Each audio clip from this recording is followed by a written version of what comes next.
Hi Year 10. It's Miss Adolphus here. I'm switching now with Miss Pepper because she's gone off to her new school, which we wish her lots of luck with. But I'm going to be leading on Year 10 now and setting your lessons each week on a Tuesday. Now, I know we've spent a couple of weeks on Seneca, but we want to move forward with some of the Cold War content, just so that we can keep going. You're not behind, it's nothing to worry about, but just so that we can kind of keep up to date, really. So the event that I'm going to talk to you about today is the Berlin Wall, which went up in 1961.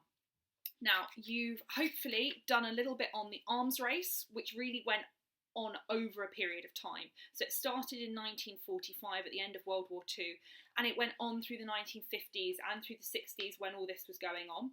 You've also looked at the Hungarian uprising, which was in 1956, so 5 years before the Berlin Wall went up. Okay, so these were we're getting to the point where Cold War was really kind of heading towards a bit of a crisis. The Hungarian War, uprising was a bit of a crisis. The Berlin Wall was a really key point. And you're going to learn next week about the Cuban Missile Crisis, which was obviously a crisis. So we're going to start with, let's hope my little cards work. The causes. Why was there a Berlin Wall? What was it? And why did it need to go up? Okay, it's not the same as the Berlin blockade that happened in 1948. This is the Berlin Wall that went up in 1961. So there were a series of causes, but I need to start by explaining something to you. Let me do this properly. Right, ignore my beautiful little diagram of Germany. Don't ignore it, look at it, but ignore that it's not very good. So West Germany, as you know, had all formed together. The American zone, the French zone, and the British zone had formed together to form West. And East Germany was where the communists controlled under the USSR.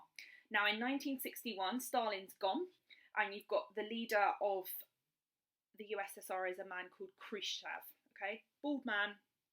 I'll show you a picture of him later, but Khrushchev. Okay. So, the USSR controlled East Germany, but the issue was that Berlin here, okay, was in the middle of the USSR East German zone, okay, and that was split itself into a west, which I've coloured blue, hopefully you can see, and east part.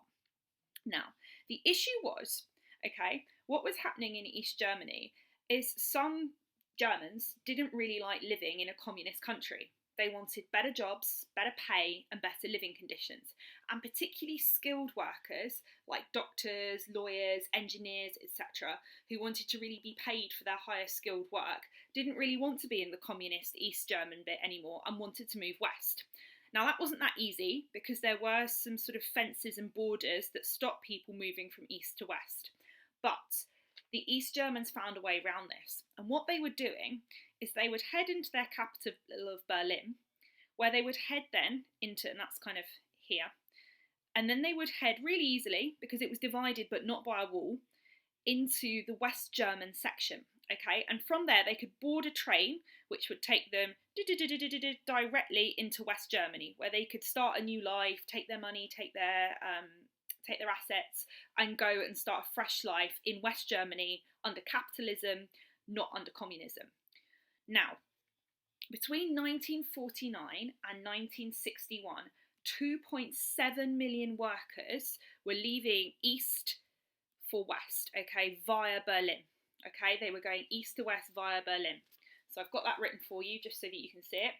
2.7 million workers left East Germany to West Germany. They defected. Now, obviously, this looked really bad for the Soviet Union and East Germany, and it angered Khrushchev. Now, it was also called, because you remember I said they were skilled workers who had a lot of skills, like doctors, lawyers, etc. It was sometimes called the brain drain. The brains were draining out into West Germany. So, this is angry Khrushchev here. So, Khrushchev and East Germany in general wasn't very happy about this. So, in 1958, Khrushchev issued what was called Khrushchev's ultimatum. Okay, he said that all of Berlin should belong to East Germany, that it should be all there. Sorry, I'm trying to hold that in. and that the West should leave, or else. He asked the Allies to leave within 6 months or else. Now, we don't really know what that threat would have meant, maybe nuclear war, but at this point, the West and the USA had more nuclear weapons than the USSR, so Khrushchev didn't really actually want to start a war. His or else was going to have to be something different. So, well, the West and the East couldn't really let this threat just hang in the air. So what they had was a series of summit meetings. Now, there were 4 summit meetings in total, 4 of them, okay? Now, you don't need to know them in huge amounts of detail. The main key thing is each one didn't come up with a solution. So, first of all, there was a meeting in Geneva, which is in Europe. No solution. Then Khrushchev went to America, to Camp David, and again, no solution. Then they met in Paris, okay? That was Eisenhower and Khrushchev, and that was a complete disaster. Khrushchev actually stormed out the meeting. Then they went to Vienna, and the president of the USA was now John F. Kennedy, JFK, who you might have heard of before, okay? And that was, Khrushchev thought, oh, new guy, new president, he's quite young, maybe he'll be easy to persuade, maybe I'll get him to leave Berlin, but no. It didn't work, and again, there was no solution. Kennedy was not going to back down. So 4 summit meetings took place, no solution to this refugee problem of East Germans leaving for West Germany. And Khrushchev was like, well, we need to stop this from happening. So this is where, those were all the causes, that was why it happened. So now we're at the event, what actually happened. Dun, dun, dun, dun, dun, dun. So, pretty much overnight,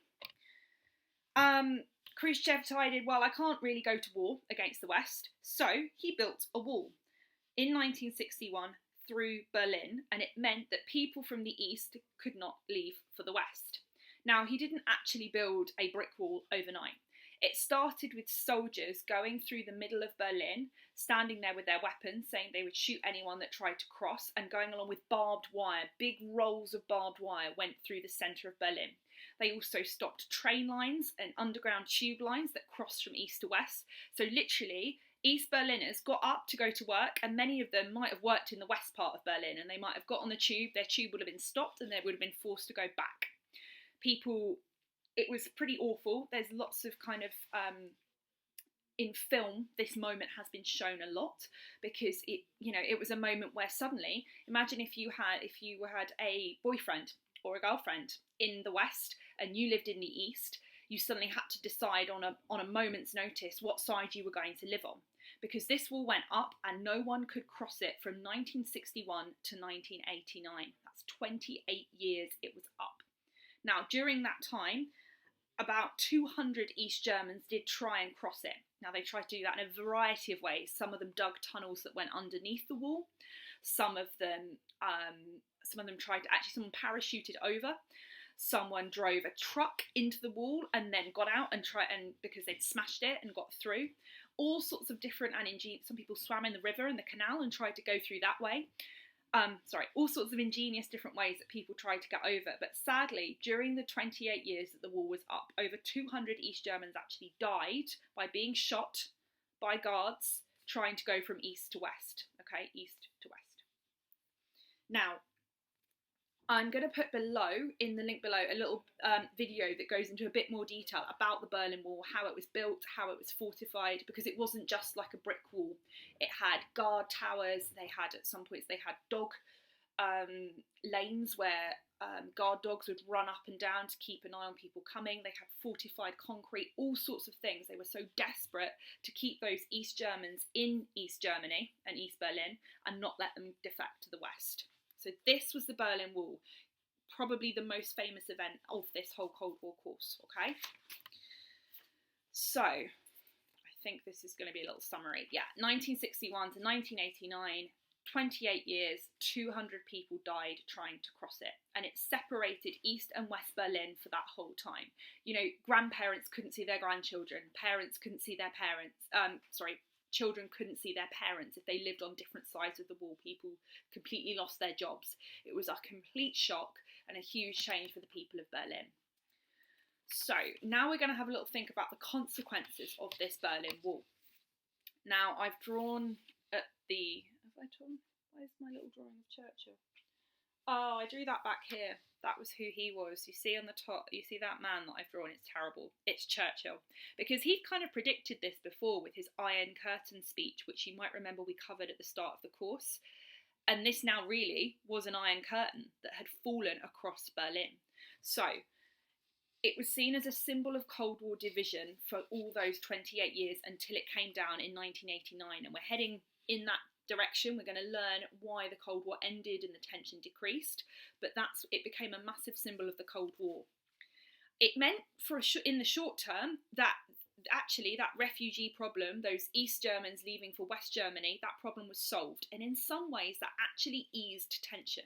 Okay, it meant that the wall meant that, okay, well, we're not going to go to war with each other. We've now got a wall that means the East Germans can't leave. So actually, for some time, it did ease tension. It was better than a war. And for the West, it was a big propaganda victory because it looked literally like the Soviet Union had to keep their citizens in because communism was so bad.